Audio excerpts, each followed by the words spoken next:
Lei número 10.520, de 17 de julho de 2002, institui no âmbito da União, Estado, Distrito Federal e municípios, nos termos do artigo 37, inciso 21 da Constituição Federal, modalidade de licitação denominada pregão para aquisição de bens e serviços comuns e da outras providências.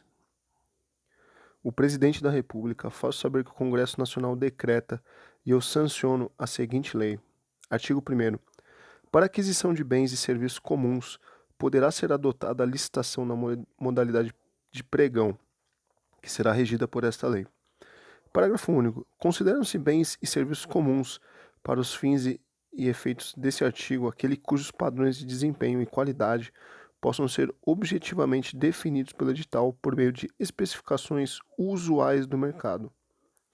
Parágrafo 1º. Poderá ser realizado o pregão por meio da utilização de recursos de tecnologia da informação, nos termos de regulamentação específica. Parágrafo 2º.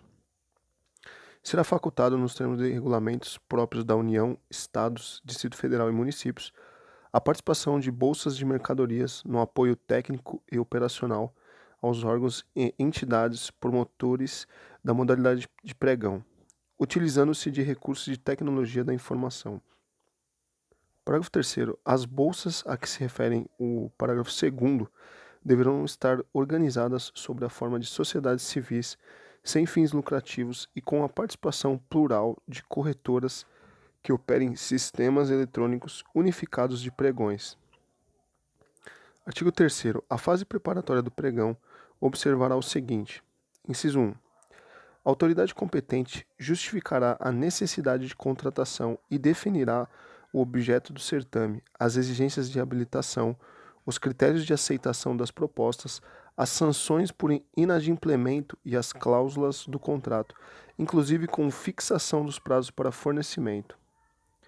Inciso 2. A definição do objeto deverá ser precisa, suficiente e clara, vedadas especificações que, por excessivas, irrelevantes ou desnecessárias, limitem a competição.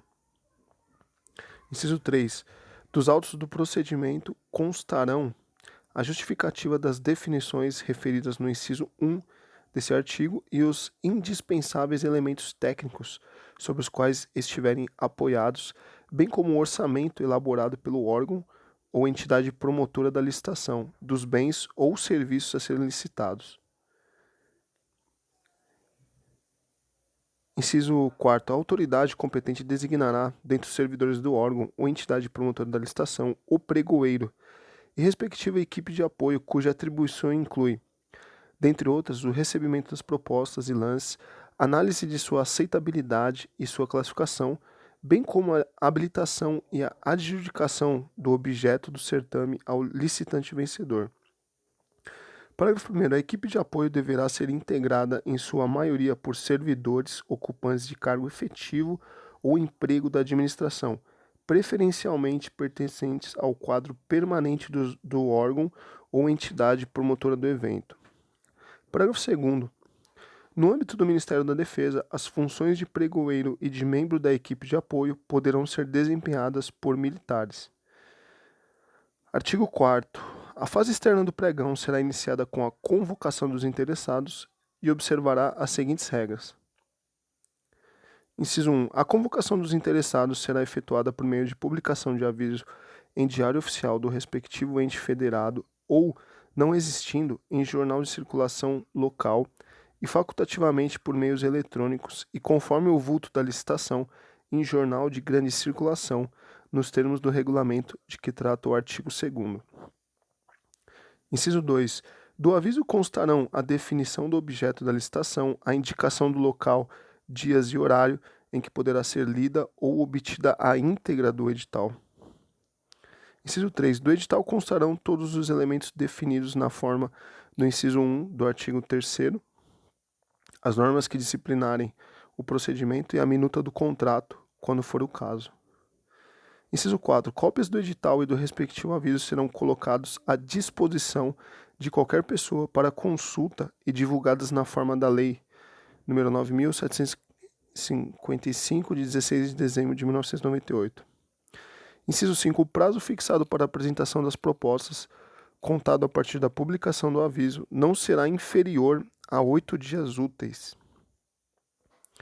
Inciso 6. No dia, hora e local designados será realizada a sessão pública para recebimento das propostas, devendo o interessado ou seu representante identificar-se, se for o caso, comprovar a existência dos necessários poderes para a formulação de propostas e para a prática de todos os demais atos inerentes ao certame. Inciso 7. Aberta a sessão, os interessados ou seus representantes apresentarão declaração dando ciência de que cumprem plenamente os requisitos de habilitação e entregarão os envelopes contendo a indicação do objeto e do preço oferecido, procedendo-se à sua imediata abertura e à verificação da conformidade das propostas com os requisitos estabelecidos no instrumento convocatório. Inciso 8. No curso da sessão, o autor da oferta do valor mais baixo e os das ofertas com preços até 10% superiores àquela poderão fazer novos lances verbais e sucessivos até a proclamação do vencedor. Inciso 9. Não havendo pelo menos 3 ofertas nas condições definidas no inciso anterior, poderão os autores das melhores propostas, até o máximo de 3, oferecer novos lances verbais e sucessivos, quaisquer que sejam os preços oferecidos.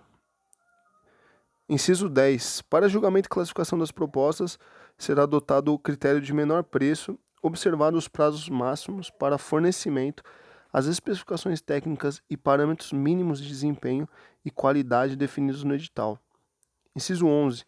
Examinada a proposta, classificada em primeiro lugar, quanto ao objeto e valor, caberá ao pregoeiro decidir motivadamente a respeito da sua aceitabilidade.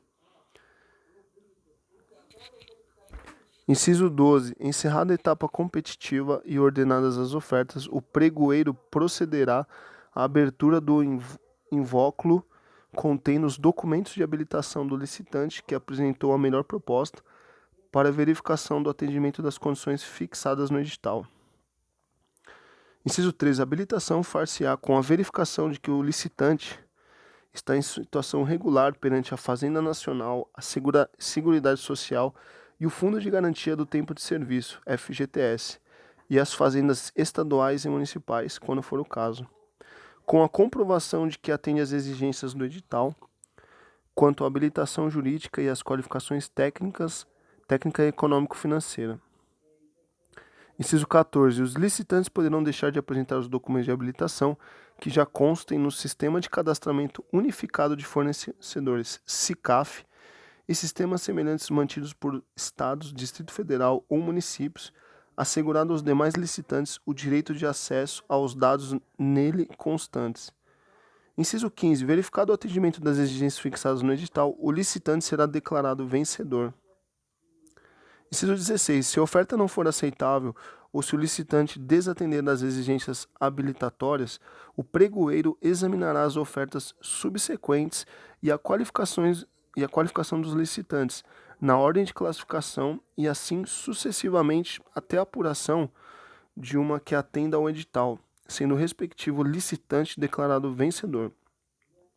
Inciso 17. Nas situações previstas dos incisos 11 e inciso 16, o pregoeiro poderá negociar diretamente com o proponente para que seja obtido preço melhor. Inciso 18. Declarado vencedor, qualquer licitante poderá manifestar imediata e motivadamente a intenção de recorrer quando lhe será concedido o prazo de 3 dias para apresentação das razões do recurso, ficando os demais licitantes desde logo intimados para apresentar contra-razões em igual número de dias, que começarão a ocorrer no término do prazo do recorrente, sendo-lhes assegurada a vista imediata dos autos. Inciso 19. O acolhimento de recurso importará a invalidação apenas dos atos insuscetíveis de aproveitamento. Inciso 20. A falta de manifestação imediata e motivada do licitante importará a decadência do direito de recurso e a adjudicação do objeto da licitação pelo pregoeiro ao vencedor. Inciso 21. Decididos os recursos, a autoridade competente fará a adjudicação do objeto da licitação ao licitante vencedor. Inciso 22. Homologada a licitação pela autoridade competente, o adjudicatário será convocado para assinar o contrato no prazo definido em edital. Inciso 23. Se o licitante vencedor convocado dentro do prazo de validade da sua proposta não celebrar o contrato, aplicar-se-á o disposto no inciso 16. Artigo 5º.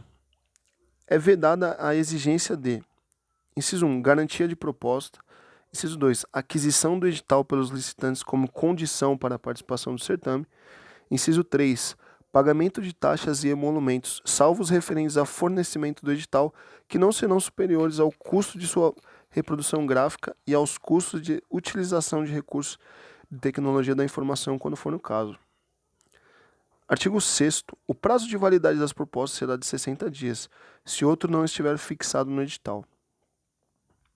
Artigo 7º. Quem convocado dentro do prazo de validade da sua proposta não celebrar o contrato, deixar de entregar ou apresentar documentação falsa exigida para o certame, ensejar o retardamento da execução de seu objeto, não mantiver a proposta, falhar ou fraudar na execução do contrato, comportar-se de modo inidôneo ou cometer fraude fiscal, ficará impedido de licitar e contratar com a União, Estados, Distrito Federal ou municípios e será descredenciado no SICAF ou nos sistemas de cadastramento de fornecedores a que se refere o inciso 14 do artigo 4º desta lei, pelo prazo de 5 anos, sem prejuízo das multas previstas em edital e no contrato e nas demais cominações legais. Artigo 8º. Os atos essenciais do pregão, inclusive os decorrentes de meios eletrônicos, serão documentados no processo respectivo com vistas à aferição de sua regularidade pelos agentes de controle nos termos do regulamento previsto no artigo 2º. Artigo 9º. Aplicam-se subsidiariamente para a modalidade de pregão as normas da Lei 8.666, de 21 de junho de 1993. Artigo 10. Ficam convalidados os atos praticados com base na medida provisória 2182, de 23 de agosto de 2001. Artigo 11. As compras e contratações de bens e serviços comuns no âmbito da União, dos Estados, do Distrito Federal e dos municípios, quando efetuadas pelo Sistema de Registro de Preços, previsto no artigo 15 da Lei 8.666, de 21 de junho de 1993, poderão adotar a modalidade de pregão, conforme regulamento específico. Artigo 12. A Lei 10.191, de 14 de fevereiro de 2001, passa a vigorar acrescida do seguinte artigo. Artigo 2º-A. A União, os Estados, o Distrito Federal e os municípios poderão adotar, nas licitações de registro de preço destinado à aquisição de bens e serviços comuns da área da saúde, a modalidade do pregão, inclusive por meio eletrônico, observando-se o seguinte: inciso 1. São considerados bens e serviços comuns da área da saúde aqueles necessários ao atendimento dos órgãos que integram o Sistema Único de Saúde, cujos padrões de desempenho e qualidade possam ser objetivamente definidos no edital por meio de especificações usuais do mercado. Inciso 2. Quando o quantitativo total estimado para contratação ou fornecimento não puder ser atendido pelo licitante vencedor, admitir-se-á a convocação de tantos licitantes quanto forem necessários para o atingimento da totalidade do quantitativo, respeitada a ordem de classificação, desde que os referidos licitantes aceitem praticar o mesmo preço da proposta vencedora. Inciso 3. Na impossibilidade do atendimento do disposto no artigo do inciso 2, excepcionalmente poderão ser registrados outros preços diferentes da proposta vencedora, desde que se trata de objetos de qualidade ou desempenho superior, devidamente justificada e comprovada a vantagem, e que as ofertas sejam em valor inferior ao limite máximo admitido. Artigo 13. Esta lei entra em vigor na data da sua publicação.